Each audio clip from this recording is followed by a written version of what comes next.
Hello, my name is Dean Stallworth, and this is my podcast on my favorite piece of artwork.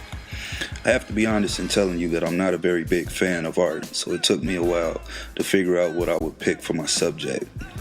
I turned to film to inspire my choice for this project and immediately remembered my affection for the Silence of the Lambs film, so I chose to use the cover of this film as the subject of my podcast. Film covers are a unique form of artwork, as they not only need to tell the story of the film in some way, but they also have to grab your attention enough to make you want to know about the film through its advertising. Companies do this either one of two ways. One is by overt imaging within the cover, and the other is by subtle imaging within the cover artwork. The Silence of the Lambs takes the more subtle approach to its advertising through its cover. The cover for Silence of the Lambs gives you the feeling that you are looking at either a dead person or a person bound and waiting for their execution. The face sits between a white washout and a deep, cold blackness with only a hint of soft blue highlight eerily exiting the edges of the face.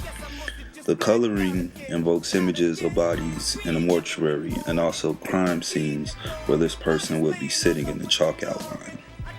The time in which this would have taken place is not relevant to the days, hours, minutes setup of a normal time reference, but more so to a when did this occur situation, where you can question whether this cover was made to convey a dead person, or was this cover made to convey a person living, but with characteristics of a dead, lifeless person. If you have seen the movie, you know that Detective Clarice Starling is not dead and does not die in the movie. So for this point, we will say that the time of this photo was during the time she was alive and well, but at a time where she was still unable to express herself fully due to the bug covering her mouth. The cover only has a face and a bug affixed to the lips of the face. In the realm of this film and what needs to be conveyed, this is enough for the cover photo. No other body parts would be able to tell this story that motionless eyes and a bug used to reference the say no evil aspect of this film could convey. The cover for Silence of the Lamb has perfect symmetry. A line can be drawn from the top of the face through the bug and down to the bottom of the face and folded over, and all proportions would match up. Again, this lends to the eeriness of the film and also the refined details of the serial killing methods of Dr. Hannibal Lecter. Having seen this film many times, this cover speaks volumes about things in the movie that you would not notice upon first viewing the cover without having seen the film. I have only touched on a few of these subtle references, but I challenge you to see the film and find the others you can piece together. This is why movie cover art is my favorite form of art.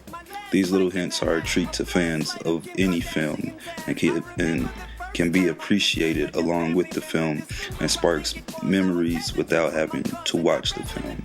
Thank you for taking the time to view my podcast. My name again is Dean Stallworth, and I hope you enjoyed this. The references I used in making this podcast are philosophica.com, Bing.com, and EBSCOhost, and the music provided is 3 a.m. by Eminem off of his Relapse album. Thank you.